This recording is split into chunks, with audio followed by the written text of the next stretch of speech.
Welcome. Thank you very much for joining for the 14th episode of YCP's virtual monthly series, Refiner's Fire. Every month, Catholic business leaders from diverse industries share professional and spiritual wisdom with us, all in short 30-minute live segments.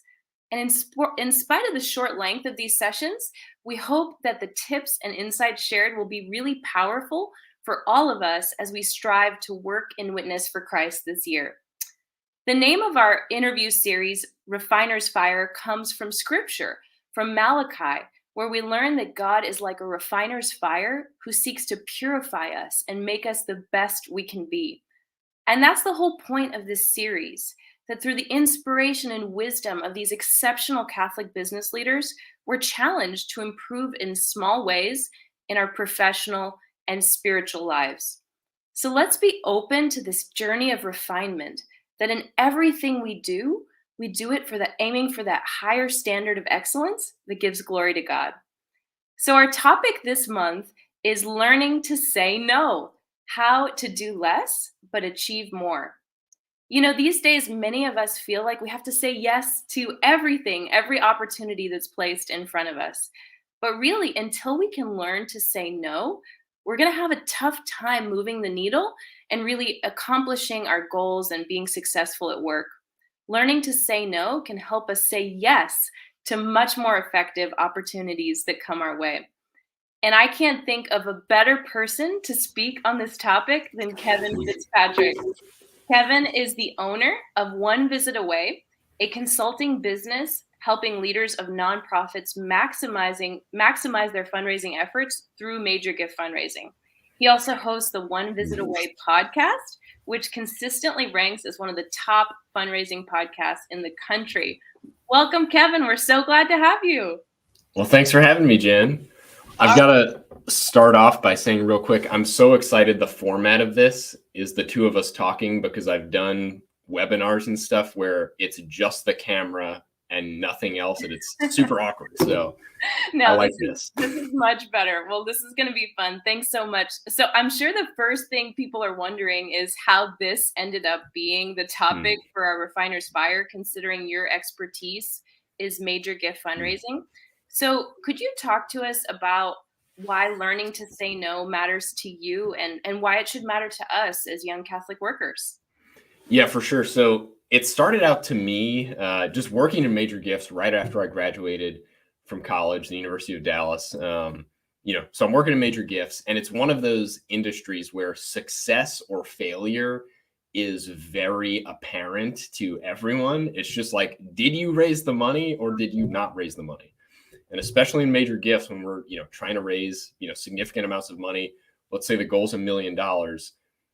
I knew I wasn't going to get there by just going to talk to thousands of people for $1 here or there. I had to be strategic with my time. So just having that very clear definition of what does success look like forced me to have to be intentional about what are the opportunities that I do say yes to. And what are the things that just aren't going to fit into this? That makes perfect sense. So, I'm sure there's kind of an art to this, right? Learning to say no. What is your tip? What are your tips for us as we're, seeking to build this into a habit? For example, how do you know when to say no? What if you're missing out on a great opportunity? Maybe of a recent example you can share with us. Yeah, for sure. So I'll start with some of the tips. The main things for me are defining what your priorities are. And, this can be in personal life, business, whatever it is. But defining what your priorities are and knowing what tasks actually move the needle for you. Because once you have that defined, then it informs all the other things. So like for me, working in major gifts, I knew going to visit with people who I know have significant financial capacity, who have already given to our organization and said they care about this, that's the priority. So it's like when I know that's the priority, that allows me to, when something else comes along, like, hey, do you want to, speak to insert this group or this other thing? If that doesn't fit into that to advancing, to moving the needle in that area, it makes it easy to say no. The other thing I would say, another tip is act like an owner. So like whether or not you are an employee or maybe you own the business, acting as if you are an owner changes what activities you're going to do. So for example, now running my business, there are a lot of things that I can do. I could put a lot of more effort into my podcast. I could do more things on social media. There's all kinds of things I could do. But the way I make money almost entirely is from working with organizations. Most of them I already know or are going to be referrals from my current clients. So as an owner, I know, hey, I could spend 50 hours a week working on my podcast. That's not going to pay the bills this month. As the owner, I have to make the decision. I need to go get new business because I don't have a choice. Sometimes when you're an employee collecting a paycheck, it can be easier to slide into, let me just run out the clock. But if you act like an owner and say, okay, if I did actually own this thing, right, what are the things I would do? What are the actions I would take? And that's going to work out much better for the organization and for you in your career in general. So my last point here, just on when did I do this recently? Yeah. So someone I worked with, when I worked in Major Gifts, a donor that I worked with, really great guy. He reached out to me recently, and he knows that I'm doing some kind of, working with nonprofits now. So he called me and he's like, hey, I got 2 opportunities for you. And so he shared with me these 2 opportunities, and they were great. But the problem was they would require that person to actually do the raising of the money, like go out and meet with people. I don't do that anymore. My skill set is for getting executives of nonprofits to maximize their results. Right. And so because I know that, it was just super easy for me to tell them, hey, thank you so much for bringing these to me. I don't actually do that anymore, and here's why. But I can connect you with some other people that might be interested. So knowing what your priorities are, what things move the needle, then informs what you're going to say yes to. It makes so much sense. It reminds me of our first ever Refiner's Fire topic with Harry Kramer, being sort of passive versus proactive, proactive versus reactive. And I think what you're saying here is, if we really take the time to step back, and proactively kind of develop that focus, set our goals, set our priorities, it'll be much easier as the day-to-day opportunities present themselves to us. And I think what you're saying is, it just makes a lot of sense. Just a reminder for our listeners, we're going to be taking questions at the end from Kevin. So be thinking of your questions to put in the chat. So Kevin, and I'll comment on that real fast, but I loved what you said about Harry Kramer. And proactive versus reactive. The way I think about it is, don't be a jellyfish. Like jellyfish just kind of float in the ocean to wherever they're taken. It's so easy to have that happen to you in a particular job, in a career, and just go where there's no friction in saying yes to everything that's presented to you. But if you're going to take a stand and say, sorry, I can't do that. That it can be uncomfortable. It can be awkward, but you're not going to wind up somewhere and just be like, how did I get here? Right. Right. Yeah. It takes effort, but I mean, I think the things that are important really do. So that makes a lot of sense. So, this is obviously a Catholic series that we have. And I could see how some people think, it's in a sense more charitable to say yes to as many things as they can, sort of to make themselves available and giving, right? Can you shed light on this thinking and kind of help us understand how learning to say no may actually be the more virtuous course of action? Yeah, man, there's a lot here. And you and I were kind of talking about this. I think there could be many books written on this topic, but a few things to keep in mind are, one, I don't know exactly what the quote is, but it's been attributed to Mother Teresa. Hopefully it's true. I think it is. But it's something like, if you want to change the world, go home and love your family. And it's like, man, I can't tell you how many of us, especially when you're working for a noble cause, something in the Catholic Church explicitly, it's so easy to think, I need to go do this great thing out there. Right. And your intentions might be great, but we've ignored our vocation as, a husband, father, mother, wife. And it's so easy to, be doing something for noble purposes, but you get the priorities way out of whack. And so, yes, we don't want to go to extremes where we're just, I never do anything to help anyone. Of course not. But again, it has to be intentional. And then the other thing I'd say is sometimes the reason we can fool ourselves and think, oh, I'm being so giving, I'm being so generous with my time, when in reality, we are just very scared to say no. And sometimes when someone asks us to do something and we tell them no, it's charitable for two reasons. One, one, they get a response from us. So many times we'd rather just, I'm just not going to respond to them for a year, and they keep reaching out. Right. But just tell them you're not going to do it. That's charitable. Yeah. Second thing, we can get caught into doing that thing and then feeling resentful that we said yes. And we don't even serve them well because we're just thinking about, why did I do this? I'm not here. I'm not at home with my family. It's been the third night this week. I'm not home for dinner, whatever it is. And I'm not saying everyone has to live the same, the same rules in their household, but it's like, don't feel like you have to say things if you're going to regret the decision and then do a disservice to everybody. Right.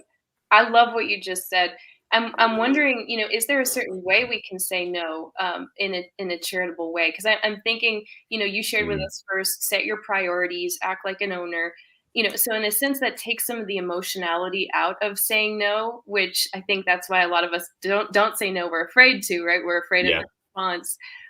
But you're doing it the right way. You're basing it on sort of what you feel like God has called you to do, so that, again, not emotional.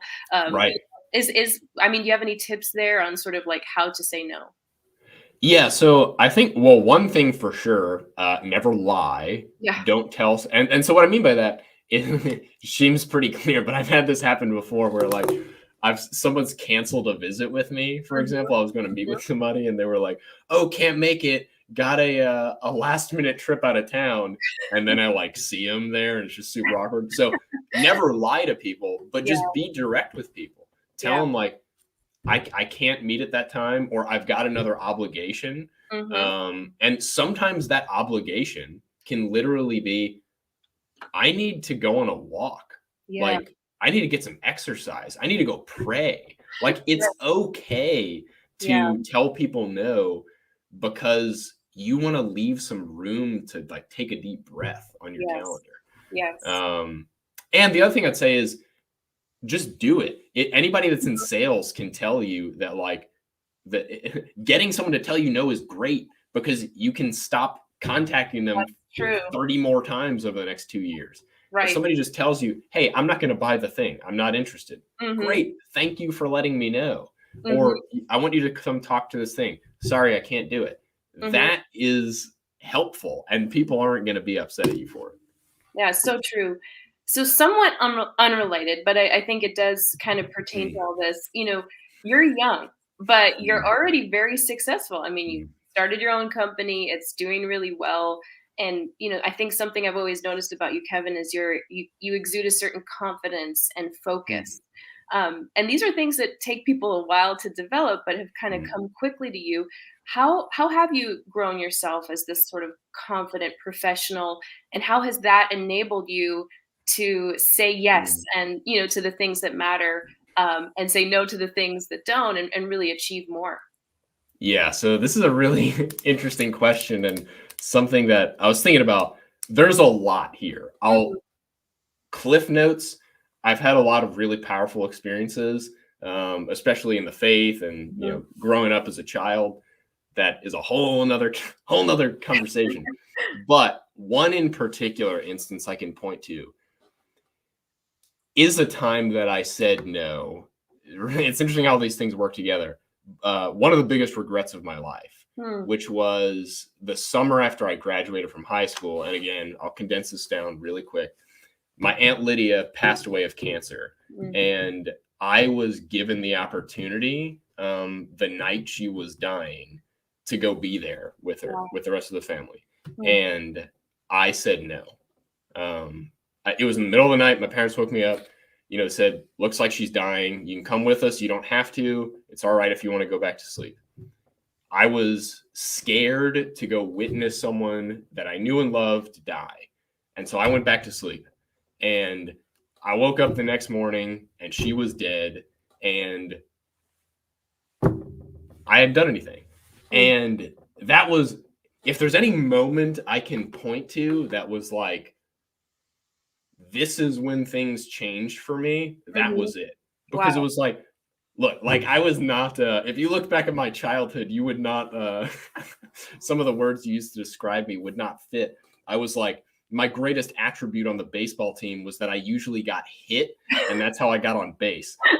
So I was not some like prodigy, but so anyway, that experience has just enabled me to like, look, if I know something's important, I'm going for it. Wow. And I don't care if there's rejection or if I fail or whatever, because the pain of failing for something you're actively striving for, that's something you can go to sleep at night with and feel great about. Yeah. The pain of knowing that's just like, I'm too afraid to act on this is not something you want to live with. Wow, that was so powerful. Thank you for sharing that with us. That's awesome, Kevin. Just a quick reminder again for our listeners, we're going to take questions. We have one more question, then we'll take questions live. So final question before the Q&A. Our slogan is working in witness for Christ. And obviously a big part of our mission is to kind of evangelize and share our faith with others. Can you talk about all of this in light of kind of our mission? In a sense, if we're taking on too much, it can impact our ability to really be that effective witness. So what is your challenge to all of us to kind of, avoid the pull of the world and really embrace our calling? Man, for sure. This is a big question, but I would say, I think the main things are, write down what your priorities are. What are the things in your life that when you're sitting on your deathbed, I love that phrase. It's some group of of monks, they say memento mori. It's just every time they greet each other, remember thy death. And it's just like, when you're on your deathbed, what are the areas of your life that you'll wish you would have spent more time in? And it's like, man, I think just that idea of, I want to say no to almost every opportunity that's in front of me, so that the few things, my faith, my family, and my business, I can pour into. And like, I want to be present to my children and like be able to, I want to be a witness to them and to others in the world of just saying like, I don't work 80 hours a week. I could, and I could make a ton more money, but that doesn't fit in with my priorities in life. And so I think that's the main thing, is just like, one, write down what your priorities are. What are the areas you want to move the needle in? And then two, just start practicing it. You get asked to do something, whether it's, personally, professionally, or asked to do something can be another episode of The Office comes up on Netflix or Peacock now. And you're just like, no, I'm going to go read a book or like go visit with a friend. So just be more intentional is I guess my main advice. Such good advice. I once read this book about, sort of the Saint's Guide to Happiness, and it had 7 tips. And one of the tips was learning to die. And it was kind of like about, contemplating your death, and having that animate your life, and I think that's what you're saying, is we just have to make every minute count, Right. You never say, sort of killing time. No, time is incredibly valuable. God gives it to us as a gift. So that's so awesome. I can't wait to see what questions this has inspired from you.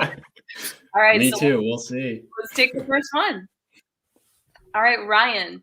Is there a measurement you use to know when you're taking on too much internal feelings, emotions, or any other attributes that play in? Yeah. So this is a great question, and kind of goes into a bigger topic and something I didn't address originally. I think different stages of your life and your career, this fits into very differently. Like if you just graduated from high school or college and you're, getting into work and you're single, it's like, say yes to way more things. Because you don't fully know what the priorities are going to be, and you want to get these experiences to give you a taste of, where things are. But I mean, now, like for me now, married with 2 young daughters, is like the things to me that are like, how do I know if I'm taking on too much, is just a constant conversation between Laura and I about like, what do we want life to look like? And that changes through different seasons of life and time of the year and stuff like that. So one is just, figure out what those priorities are, and it's going to be different depending upon your state in life. Awesome. All right. Who's next? Sarah. Are there specific tips for saying no to your boss, employer? Ooh, good Oh one. man, yeah. So yeah, this is a great question. So I generally recommend that you do not just use the direct approach when it's like, hey Sarah, could you fill out the that expense report for us for Friday? No, that is definitely not the approach. But the better way is one, again, everything comes back to clearly defined expectations. What does your boss want you to do? So why would we say no to our boss in the first place? One is if it's unethical or something like that, obviously we're not going to do that. But if it simply doesn't fit in with what we believe we've been hired to accomplish, then let's just begin that conversation with them. Like, hey, boss Sue or whoever, like, I know you're asking me to do this. I just want to be clear, my performance is measured upon these areas. How does this fit into that? Because I'm just struggling a little bit to see where it does, but I'd love to hear. I might be missing something. I don't know. Just have that conversation in an open, genuine way. And of course, if it's different if it's a one-time thing, like, hey, can you, we're in an emergency situation. Can you go run to the bank or something? Right. That's different from every day I'm expecting you to do something that doesn't fit within your skill set or what's going to help move this organization forward. But if it does, just have that conversation humbly. And the first thing I would say is just do it. So many times we just stay like, we just never bring it up and it just festers and it's just awful. So it's so true. Just sort of giving your boss the benefit of the doubt that they might not know, right? Know, everything that's on the plate and just having that question, asking the question, having the conversation goes a long way. Yeah, for sure. Yeah, big time. All right, let's see what's next. Matt, how do you best implement boundaries personally and professionally? Yeah, great one. Man, we're getting into therapy session over here, which so yeah, I think the main things, sorry to sound like a broken record, but to implement the boundaries, this is the other thing I will mention, is one of the questions I didn't answer before is, what if you miss out on opportunities? And this kind of fits into that. First, define what the boundary is for yourself, and that's going to be kind of your compass. And then that's just going to guide how you respond to things. And having those boundaries that you know about makes it really easy to share them with others. Like, so it doesn't seem personal. So like, let's say, for example, someone, trying to think of a good example here. I don't know. So someone invites you over for dinner and they're serving steak or something. And I don't know, you're a vegetarian. I don't know. I'm making something up here. If you really are a vegetarian, it's easy to just be like, hey, sorry, I didn't tell you about this. I'm going to eat the vegetables. They look delicious.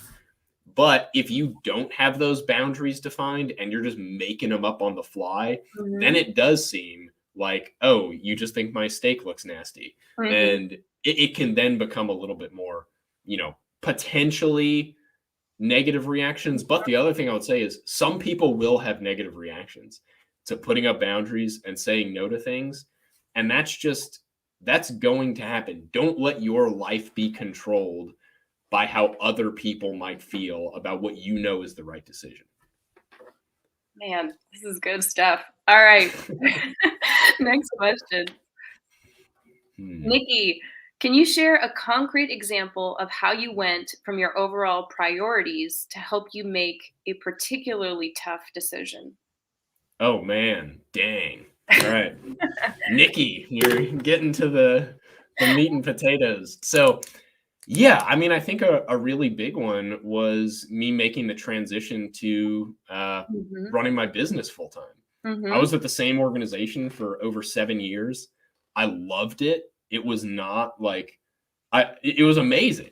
But I felt this call to do something bigger and have more impact on a lot of organizations, and meanwhile uh be there more for my family. This was all happening like as our family was growing and all kinds of stuff. And so to me it was just like, man, I knew these priorities of where I wanted to go, and just being there as our kids are really young and stuff like that. And that allowed me to make a really like difficult decision, but one I knew was what I was being called to.